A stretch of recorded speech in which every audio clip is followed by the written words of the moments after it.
I'm Chris Wilson çıktı. from Grinding Gear Games. Thanks for joining us today as we reveal Path of Exile's next expansion, Lake of Kalandra, which launches on PC and Mac on August 19th, and on Xbox and PlayStation on August 24th.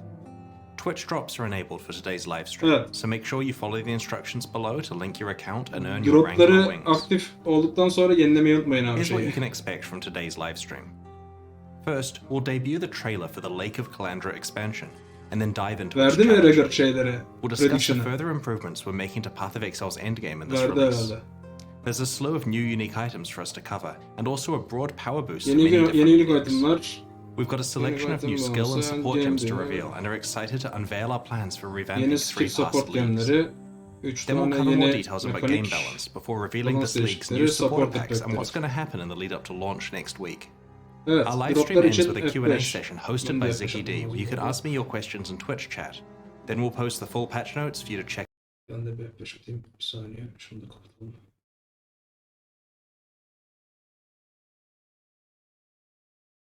I wanted to talk to you about Exilecon. Back in 2019, we were ready to announce Path of Abi Exile 2 Exile konu and falan Path of anlatıyorsa Exile işimiz var Global, yalnız. and we wanted to do it with a bang. We filled a venue with thousands of Path of Exile Abi fans niye from around the world 2019'daki and bilmem ran ne our konu first anlatıyorsun ya? Exilecon convention. It was an amazing experience, full of fans interacting with developers, and everyone who attended can vouch for the amazing energy at the event. Announcing Path of Exile 2 on that stage was one of the highlights of my life. Since then, we have been hard at work on Path of Exile 2. Now that we are getting close to release, we will finally be ready to announce the date that the closed beta starts at Exilecon 2023. Ha yeni kon We're holding geliyormuş. Exilecon 2023 in Auckland, 2023. New Zealand, on the weekend of the Temmuz'da- 29th and 30th of July Bak 2023. 2023 In addition to the beta Temmuz'da start, Path of we'll also Exile be announcing 2'nin everything kapalı there is to know betasının about tarihi game açıklanacak. systems, character classes, items, and so on. Attendees Ah will be be able to abi. play Path of Exile 2 and Path of Exile Mobile, see all the presentations live, meet our development team, hang out with their favorite streamers, and much more. The first wave of tickets will go on sale in 2 weeks. We'll make a Ercan news post Hoca, tomorrow with more teşekkür information so ederim. that you have time to determine 10 if tane you're able to hediye attend abonelik before the attı. tickets go Sağ on olasın sale. abi. We are so excited to finally talk about what we've been working on and to let some of you experience the next generation of action RPGs. Kaçıranlar için tekrar söyleyeyim. Arada 2023'ün Temmuz'unda kapalı beta tarihi gelecek. Güzel iş.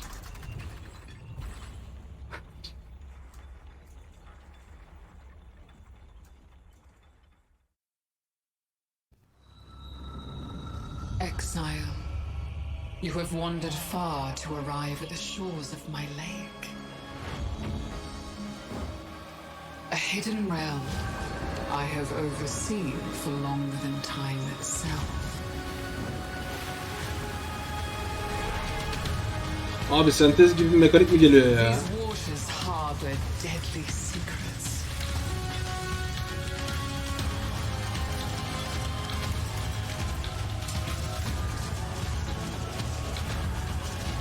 Vallahi senteze benziyor. Rayclast is reflected here. Reassemble it as you see fit. But the mirror distorts reality.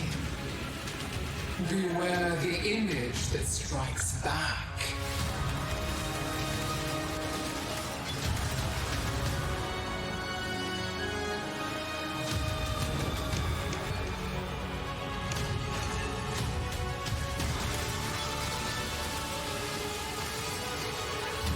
Dört yeni gem. 14 yeni yönek. Trickster.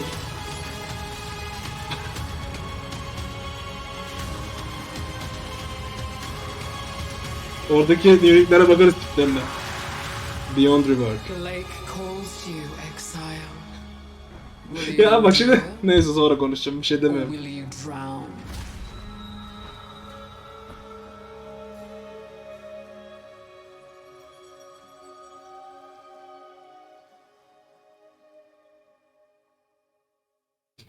Evet abi. In the Aleykümselam Kalandra abi, hoş Challenge geldin. League, you will travel to the mirrored lake that granted Kalandra her powers of reflection. We want you to experience the story for yourself, so I'll avoid spoiling the details here. When you get to explore the league next week, you'll find out more about Kalandra and her motivations. Kalandra kuş mu? Kuş gibi Your gözüküyor. experience with Kalandra so far is probably of a coveted mirror, which duplicates items by reflecting them. The lake itself has the power to reflect entire encounters from elsewhere in Rayclust. As you explore the lake, these reflections emerge from its mirrored surface. Sometimes these reflections are encounters with hordes of monsters, Skill'e bak gösterdi. and sometimes you'll encounter extremely powerful foes, reflected from elsewhere in Rayclust. Türkçe çeviri daha sonra şeyde tekrardan izlerken Often, reflections kelime involve kelime league yapacağım ama. content, Şimdi such as genel this özet encounter gibi. with a Harbinger boss. Önemli yerleri. YouTube'a düşünce videosu tekrardan izliyorum As you yayında. play through the League, you'll occasionally encounter a set of columns protruding from the ground, with a mirrored tablet on top. This tablet invites you to Yerden construct a tabletler custom çıkacak. set of encounters at the Lake of Kalandra, offering a series of different reflections to place in whatever layout you wish. Each of these Layout'la özellik reflections falan represents an seçeceksin. Map encounter that you tarzı bir must şey defeat when yaratacaksın. you next travel to the lake. Geleceksin anladığım kadarıyla. Once you have assigned a reflection to every location on your mirror tablet, which will take a few areas, you can open a portal to the Lake of Kalandra itself. Abi basmalar, tıklamalar, okumalar, yavaşlamalar. En sevdiğim. There you will get to experience these reflections of Rayclust as Kalandra manifests each encounter you have chosen.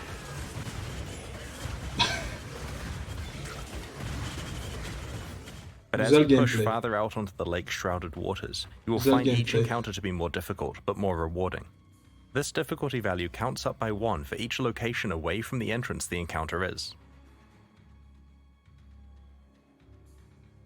Players wanting the best rewards will try to engineer tablets Drop'u that have güzel long, olacaktır windy strings of muhtemelen, evet. encounters, reaching very high difficulty values by the end.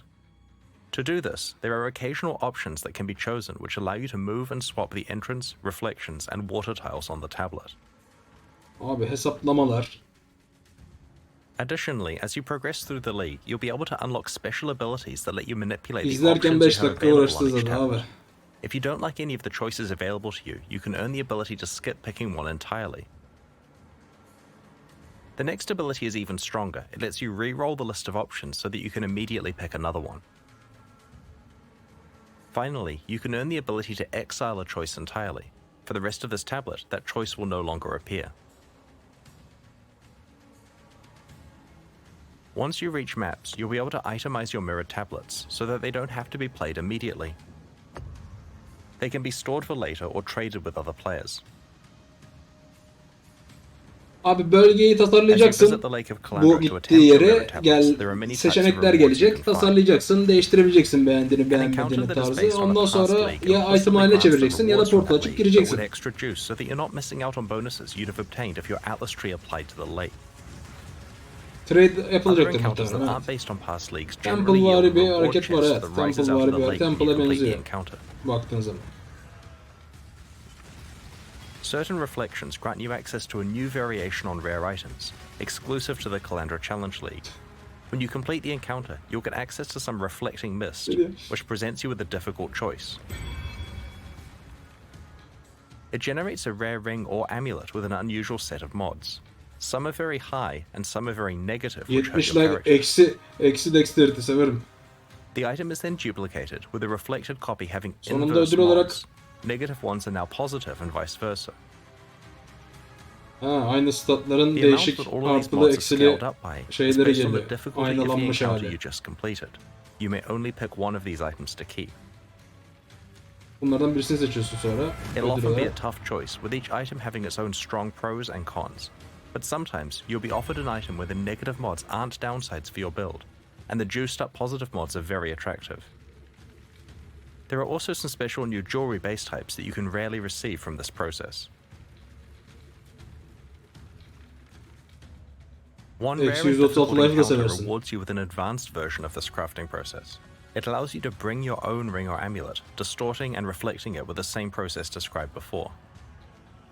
The mods are scaled up in value and some are randomly negated. Artı 2 var orada. Artı 2. Artı 2 güzel.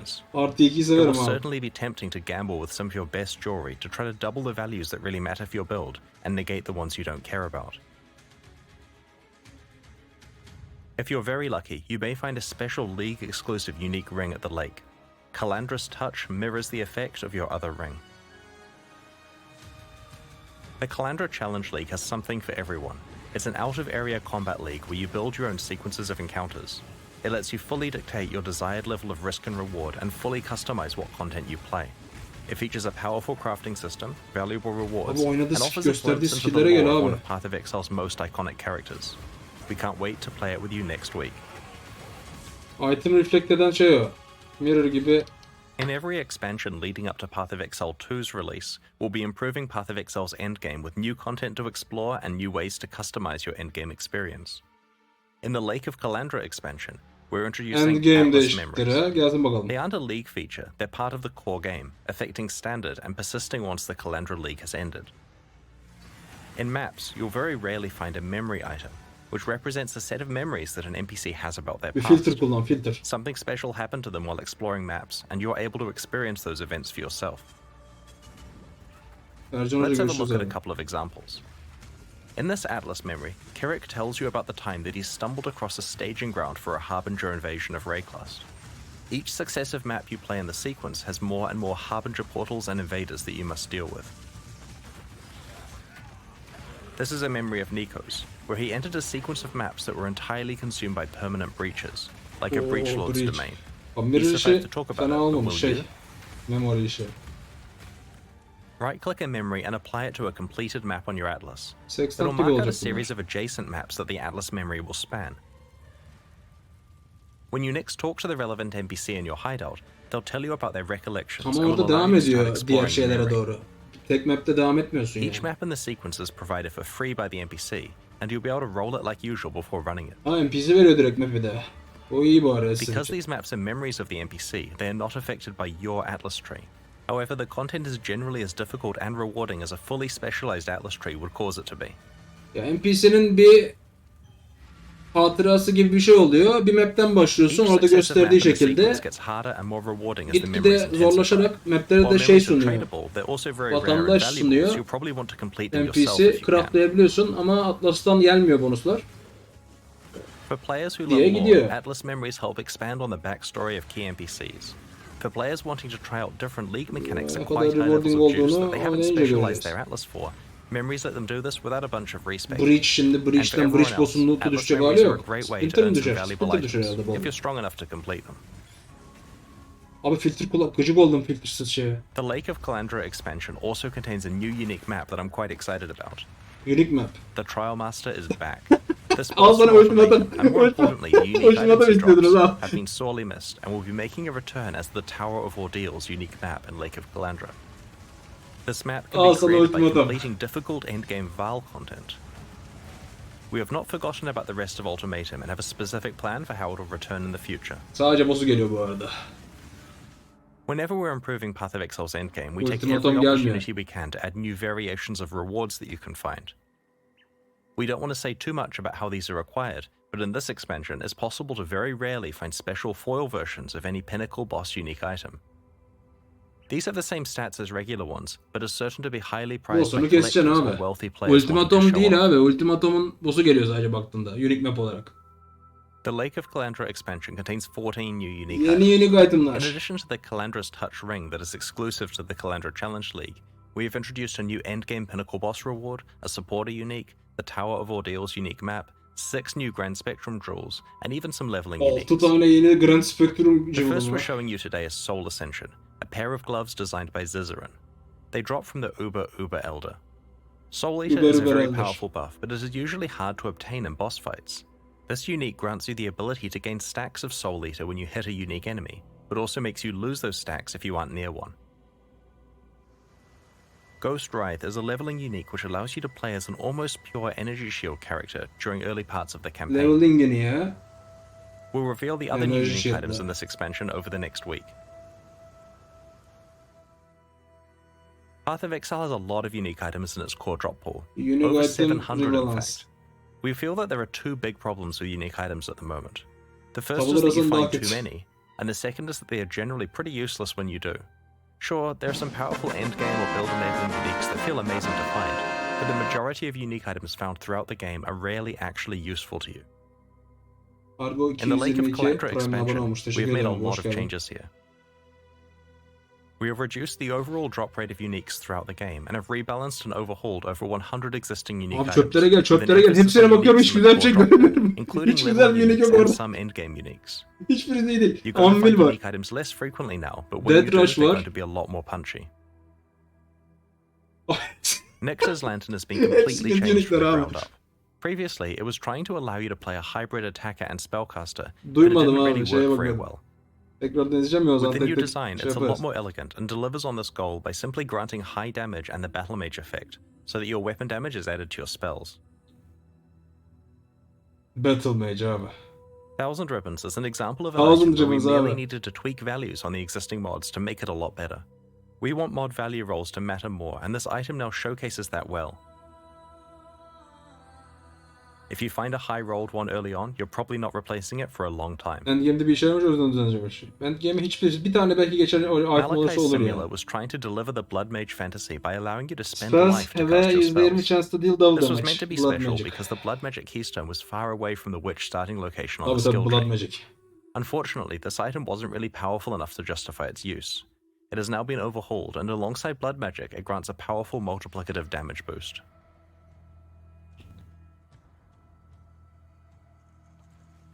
With over 100 uniques rebalanced in this way, your play experience is now punctuated by quite large bursts of power when you find one. We'll continue to examine the power level and rarity of more unique items in subsequent expansions. Unique'ler. The Lake of Kalandra expansion Yeni skill'leri includes görelim. 3 Ben new skill gems and 1 yeni new skill support gelir mi gem. diye bakıyorum. Alchemist's Mark is a new mark skill. Igniting or poisoning the marked target creates burning or caustic ground underneath them, based on the damage of the strongest ignite or poison on the Yeni enemy. mark. The damage of the ground effects also scales with Curse and Mark effect, providing a non-standard way to scale your build's damage. Hitting the marked target also refills some of your flask charges. This new skill opens up an extra source of damage for Ignite or Poison-focused characters, Ignite, especially for poison. Ignite builds that want an alternative to Flame Surge, or Poison builds that cause fewer, higher damage Ya poisons. ignite edecek her şeyi paketlemediler mi abi? This high-level build uses Flame Blast, with 100% of the damage converted to Chaos, to inflict huge poisons on enemies. When Alchemist's Mark is cast on an enemy first, that enemy drops caustic ground with Boss its fight'a poison, koş. scales Oynar by oynar the oynar Flame Blast insanlar poison böyle. hits, Bu melting skill'le everything oynarsın into a böyle. 3 flame blast Galvanic attı. Field is a new shock-themed spell. When used, you gain a buff, granting a small bonus chance to shock. When you next shock an enemy, the buff is consumed and the enemy becomes energized, repeatedly zapping themselves and nearby targets, a lot like Ball Lightning. If the energized enemy dies, then the energy sits at their location and continues to zap things. Galvanic Çarpmalı Field's gidiyor. area of effect and Bir zap tane damage target'ı scale with the atıyor. strength of the shock on the Kenardakileri target. çarpıyor da etrafındakileri. While Galvanic Field is Abi. great for any build that shocks, you can even fully build around it, and use a skill with increased shock effectiveness like Arc to shock enemies and kill them Arc. with a ball of death. Ark atıyor bu. Fatih abi sever bunu. Lightning Conduit is another new shock. Bak bak Fatih abi orada. A wave propagates out from the target location, causing lightning bolts to strike all shocked enemies in a large area. The damage is scaled by the strength of the shock on each enemy. Lightning Conduit cannot itself shock and won't hit non-shocked enemies at all, so the challenge with this skill is to find a way to consistently apply powerful shocks to your targets to make the most of Lightning Conduit's high Lightning damage şey gelmiş potential hep, and area of şoklamalı. effect. This high-level Ne build kadar uses sert Wave of şoklarsan o Conviction kadar to shock sert enemies çarpıyor before casting yukarıdan Lightning diş. Conduit until they're obliterated. For longer fights, it can employ Galvanic Field to create a Kes constant Random's source of Taken'la lightning giderdi damage. bu. Hayatta kalsaydı. Last but not least, Overcharge Support is a new support gem that causes supported skills to deal less damage, but makes them inflict much stronger shocks and grants them a higher chance to shock. Ne kadar şok Overcharge şeyi lets var many abi. different lightning skills create powerful shocks. Bu da şok için. Use this to take advantage of Shock's large damage multiplier, or to activate Lightning Conduit and Galvanic Field. Earthquake yalnız adamın oyunda şey şokla bu As arada. Path of Exile expands, we often revisit previous leagues, reworking them so they stay relevant and engaging. In Lake of Kalandra, we are targeting 3 such leagues: Archnemesis, Beyond, and Harvest. The larger Archnemesis, context Beyond, here bir is de that we've Harvest. been Abi re-examining what Archnemesis role zaten rare and magic monsters have in Path of Exile. The introduction of Archnemesis modifiers as the monster mod pool prompted quite a lot of discussion about how often you should encounter rare and magic monsters, how difficult they should be to kill, and how rewarding their death should be. Previously, League content made fights hard by spawning a lot of rare monsters. A whole lot. in some cases 6 to 8 times the normal rate of rare monsters. Çok iyiydi bu. Çok iyiydi bu. Now that we have better mods available to make fights against Abi rare skill'lere monsters bak. individually challenging, Skill'lere bak ya. we've Abi gone through the whole bu videoyu game çeken and adamları da normalized the dövmek rate of rare lazım. monsters Bu ne abi? spawn. Oynamak ister misin Some abi leagues bunları take quite gördükten large sonra? Bu ne reductions in abicim spawn ya? rate. You won't encounter situations with Kelin dozens of rare oynayışı olabilir monsters bu. on screen at once anymore. Bu işte Alongside this reduction of how oyunu many rare yapanların monsters şey we kalitesi face, we işte. have improved their Oyunla rewards and ilgili. made sure that they scale with both difficulty of the encounter and any item rarity or quantity bonuses that you have. Rare yaratığa 5 tane tornado shot During the atacaksın da campaign, ölecek. you'll only encounter 1 and 2 mod rare monsters. The 2 mod encounters are a bit harder and have better drops. Artık adam vuruyor In vuruyor maps, ölmüyor you'll abi. stop encountering 1 mod rare monsters entirely, and will mostly encounter 2 and 3 mod rare monsters. It'll also be possible to encounter 4 mod rare monsters again. Drop 45 Not only dakika have the izlersen innate abi item drop birikiyor bonuses scaled up düşüyor ondan sonra. significantly on monsters with many mods, but we have made these challenging encounters rewarding in another way too. Bak abi Rare modla şeyle savaşıyor, Überel'lerle savaşıyor sanki ya. Böyle uzun bu kadar düşük olabilir mi abi DPS? Çekilen videoda ya. For example, if you defeat a monster with a corruptor mod, all of its drops become corrupted. The Solaris Touched mod converts all of its item drops to maps. Archnemesis şeylerini anlatıyor şu anda. Değişecek reward'ler var orada. Map düşürücü, corrupted item düşürücü The bütün Katava itemlerini, Touch modlar mod will filan. cause the rarity of its drops to be upgraded by 1 tier, so magic becomes rare, rare Kitava becomes taşta unique, olduğu and so zaman on. artı bir item level düşürecek şeyler. If you're lucky, you can find these conversion modifiers on both the 3rd and 4th mod of a rare monster. This causes them to stack together. So if you kill a 4 mod rare monster with both the Entangler and Katava Touched mods on it, its heavily juiced drops will also be converted to jewels with their rarity upgraded by a tier. Due to the high amount of inherent item rarity that 4 mod rare monsters have, this may result in several unique jewels dropping. Kombin olduğu zaman da daha kuvvetli hem This daha conversion ödüllendirici system olacak is fully falan filan. compatible with your item rarity and quantity bonuses, as well as the drop bonuses from all other Archnemesis mods. Going forward, we want to make sure that a lot more item reward mechanics scale with your character item bonuses. Get your Magic Find characters ready. As a result of this system, when you do encounter a rare monster with many Archnemesis mods, you are well rewarded for the difficult fight. We have also been listening to feedback about the Archnemesis mods that can spawn on magic monsters. Too many of them had external visual clarity issues like on-death effects. We have toned these down on magic monsters so that more of them are stat-based bonuses that aren't so spammy.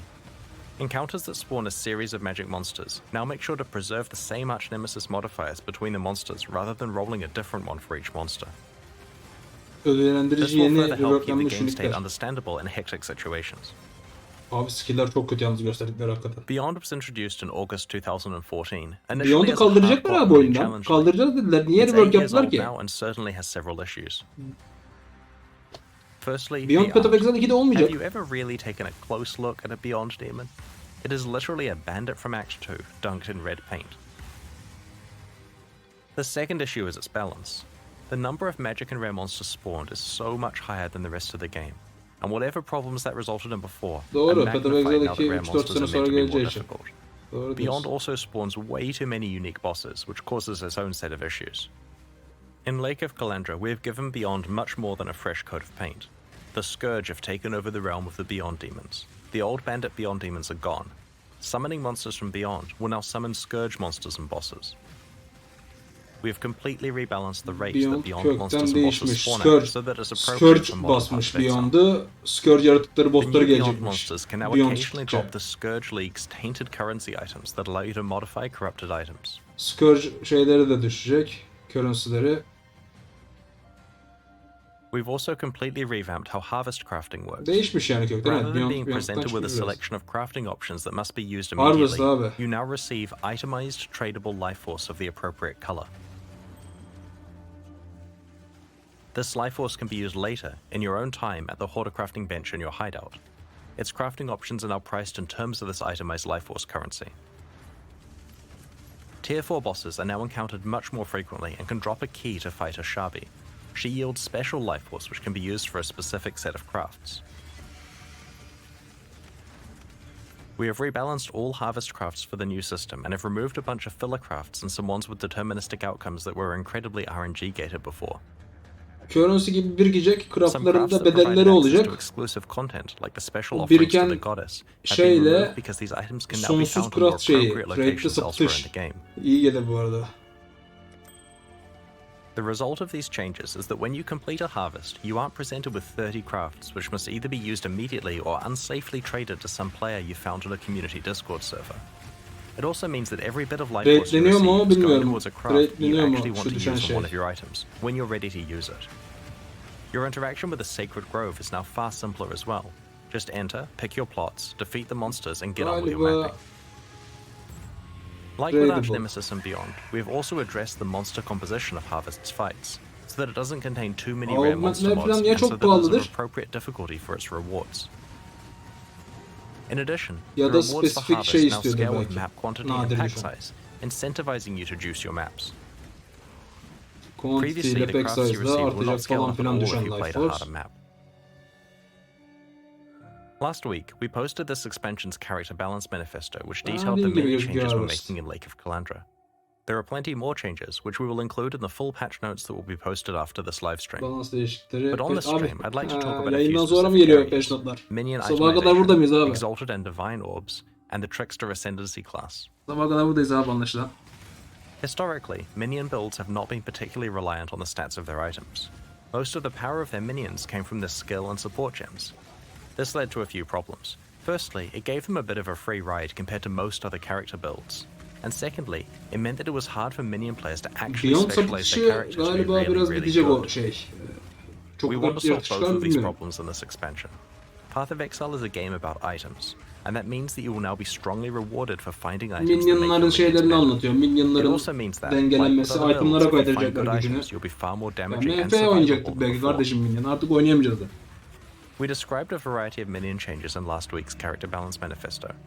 Today I want to show you the new base item types we have added to help your minion Yeni base itemization. itemlarını gösterecekmiş şimdi. Gelecek. Ringler falan gelecek. We've Bone added a ring new ha. ring Yazıyordu. base type, Manifestoda the yazıyordu bone zaten. ring. This ring has implicit minion elemental resistances and can roll minion-related modifiers. O ne ya? 66 Lightning Resistance. We've added level 20 and 50 versions of the Convoking Wand, called the Calling Wand and Wand'ın Covenant düşük Wand şeyleri geldi. respectively. Varyasyonları. Onu da Like the biliyoruz. Convoking Wand, these new base types can roll minion-related modifiers. Kurtarmaz Some abi. new Oradaki minion-related nerfleri, mods have Game been level added to the düşüşünü pool available buradan with gelen these ones, and some fixler existing çok iyi mods olması have been lazım adjusted abi. or made %100'ünü more common. almaz mı demişlerim. We have repurposed the bone-themed spirit shields so that they have minion damage implicit mods rather than spell damage. They %9. can also roll minion-related mods. %9 abi increase damage. Alongside the stable of existing unique items, there's Abi now quite a lot Kalandra more base reflect types buff'ı diyorsun support for da minion Kalandra'da characters, penaltı and da var. good mods Sadece on hepsi those artı base types olmayacak ki can öyle. stack up to some pretty large bonuses for your minions. Bence çok I adam also olmayacak wanted gibi. to discuss two of the rarest currency items in Path of Exile, Divine Orbs and Exalted Orbs. These actually have the same drop rate, but Exalted Orbs are worth so much more in trade because there's no easy vendor recipe for them, and because they're consumed when you craft certain meta mods onto items. Out of these two currency items, we would actually prefer the Divine Orb effect to be rarer, so that unique items with good rolls matter more, and so that players can exalt craft their items more frequently. We are making two changes that will impact this. Firstly, we are changing the cost of crafting meta mods so that they cost Divine Orbs rather Meta than craftları Exalted Exalt Orbs. yerine Divine olacak. Secondly, we are changing the 6-link vendor recipe to grant 20 Orbs of Fusing rather than a Divine Orb. This change will result in Exalted Orbs being far more available for crafting, and Divine Orbs less available for re-rolling mods on items. Ne gereği var It abi? will certainly be interesting to see what the de facto trade currency becomes next league. Ah be abi ya. Next, I'd like to talk about the Trickster Ascendancy class. We haven't been happy with the state of this Exalt'la Ascendancy aynı class drop rate'i recently. Divine'ın. While it used to be quite powerful, we moved its defining feature, Ghost Dance, onto the main passive skill tree. Divine 1x Since olabilir then, ha. it has had a confused identity and hasn't met the power level of the other Ascendancy classes. In this expansion, we have reworked the Trickster with a focus on establishing thematically appropriate defenses and ways to manipulate speed. One step ahead allows the Trickster to manipulate time in an interesting way. Enemies are slower than normal and cannot have their action speed raised above this value, such as through an acceleration shrine. Düşmanların her şeyini yavaşlatıyor, Conversely, senin the de her Trickster is şeyini faster by hızlandırıyor. default and cannot have action speed lowered below this Action value. speed. effectively making them immune to effects that lower action speeds such as freeze, chill, or temporal chains. Abi niye bunu gösteriyorsun? Spellbreaker ties together spell suppression and energy shield in a powerful way. Spellbreaker grants some spell suppression chance, which is an effect that reduces damage taken from spells. The skill also starts your energy shield recharge half the time you suppress spells. Since Trickster characters tend to have a high evasion rating, you will be evading some hits and recharging on others. Bayağı kuvvetli yalnız bu. Direkt instant şey %50 şans, %100 suppress'te pistol doldurur abi. Further improves defenses by reducing the damage you take from suppressed Bir spells. de full enerji de şeyde %60'a çıkacak suppress spell damage. Bu bayağı kuvvetli yalnız. For those that want a different way to recover energy shield, the powerful Soul Drinker notable passive is no longer exclusive to forbidden jewels from the Uber-Searing Exarch and Eater of Worlds. Any Trickster can now allocate this skill. Leech iyi. Polymath provides more bonus damage, life, mana, and energy shield on kill for each different type of mastery you have allocated.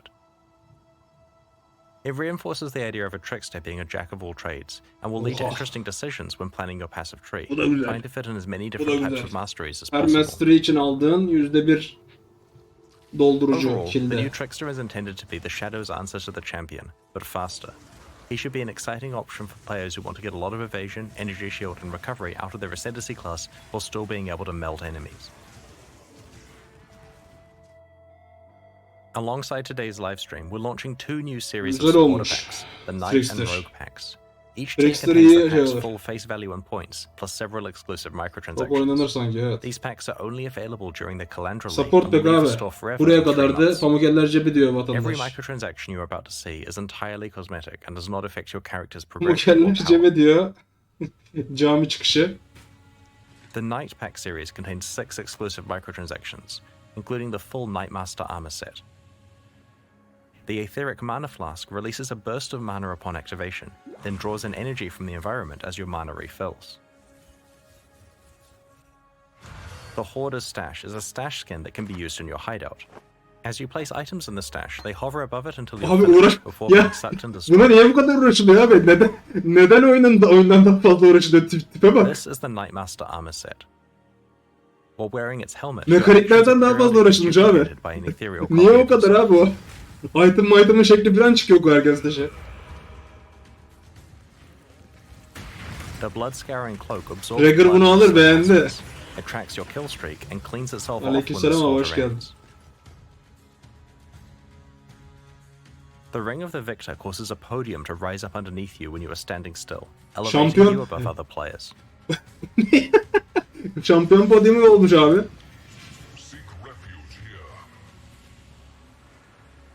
The Warlord's Lieutenant Portal summons a warrior spirit who will greet you, cheer you on, and commend you on your actions. $90.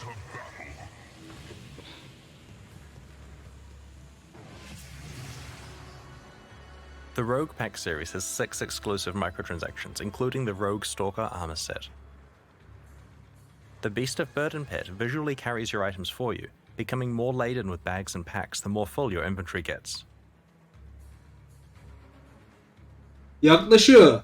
Yaklaşıyor. Az kaldı bak. Bundan bir sonraki şey, bundan bir sonraki adımın ne olduğunu çok iyi biliyorsun.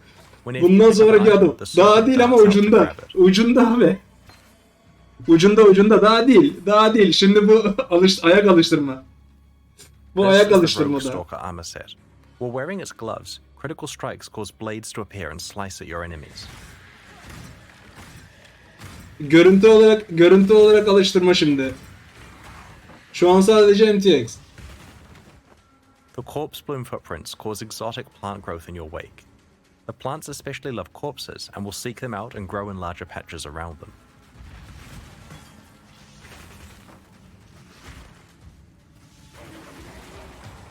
Fatih abinin skill geldi. Yok item taşıma yok ha fazladan daha.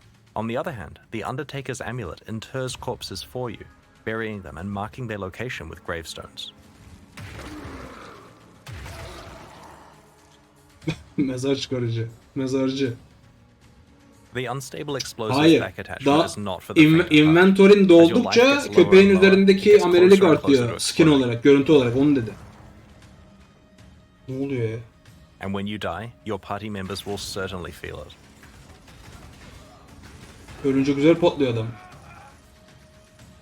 As I mentioned before, these packs are exclusive to the Kalandra Lig and will leave the store in 3 months.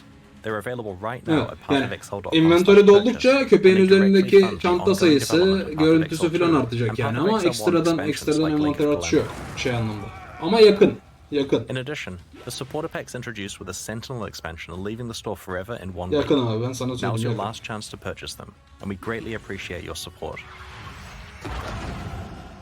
Çok iyiydi ya, kör Speaking edici. of things Geçen leaving the sezon store, the Kyrix Vault Pass for Sentinel is only available for the next few days also, and will leave the store forever when the league ends. There's no penalty for purchasing the pass late in the league after you've wrapped up your map completion, so if you're pleased with where you got to in maps and Sentinel and want to lock in your unique skins, it's not too late to buy your pass.